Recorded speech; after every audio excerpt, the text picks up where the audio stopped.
السلام علیکم ورحمۃ اللہ وبرکاتہ۔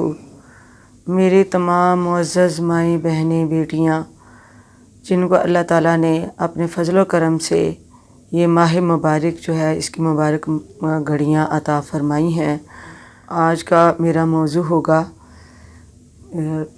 نفل نماز کے متعلق۔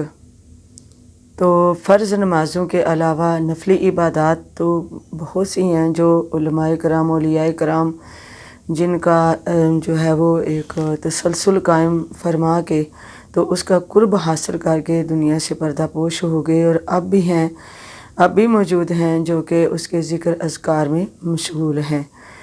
تو فرض نمازوں کے علاوہ جو نماز آتی ہے وہ ہے رات کی نماز، نماز تہجد۔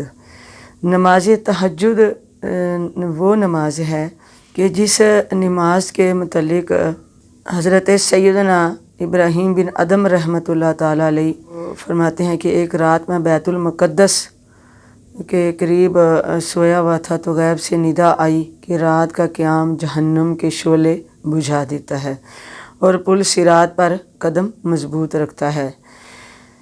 اس کے بعد آپ تا دم مرگ نماز تہجد کو نہیں چھوڑا۔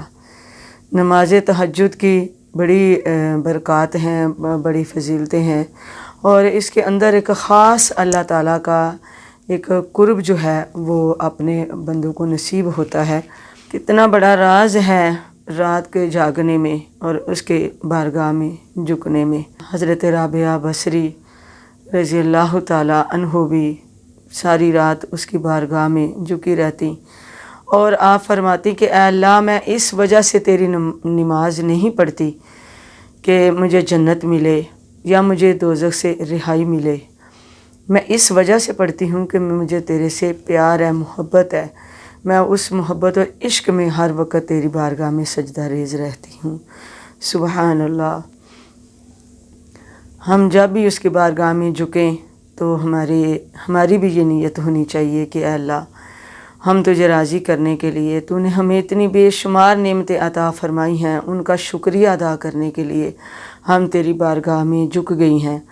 میری تمام ماؤں بہنوں بیٹیوں کو ایک موقع ملا ہے پھر دوبارہ زندگی میں اس کے حضور جھکنے کا، تو اللہ تعالیٰ ہمیں عمل کی توفیق عطا فرمائے۔ تو حضرت ابو ہریرہ رضی اللہ تعالیٰ عنہ فرماتے ہیں رسول کریم صلی اللہ علیہ وآلہ وسلم نے فرمایا، جب تم میں سے کوئی سوتا ہے تو شیطان جو ہے اس کے سر کی گدی پر 3 گریں لگا دیتا ہے، ہر گرہ پر یہ کہتا ہے ابھی رات بہت ہے، سو جا۔ پھر اگر بندہ بیدار ہو جاتا ہے، اللہ کا ذکر کر لے تو ایک گرہ کھل جاتی ہے، پھر اگر وضو کر لے تو دوسری گرہ کھل جاتی ہے، پھر اگر نماز پڑھ لے تو تیسری گرہ بھی کھل جاتی ہے۔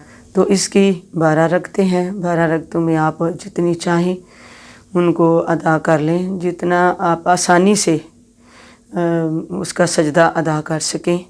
اللہ تعالیٰ ہمیں ان پیاروں کے سجدوں کے طفیل ہی ہمارا جو مختصر سجدے ہیں ان کو قبول و منظور فرما لے۔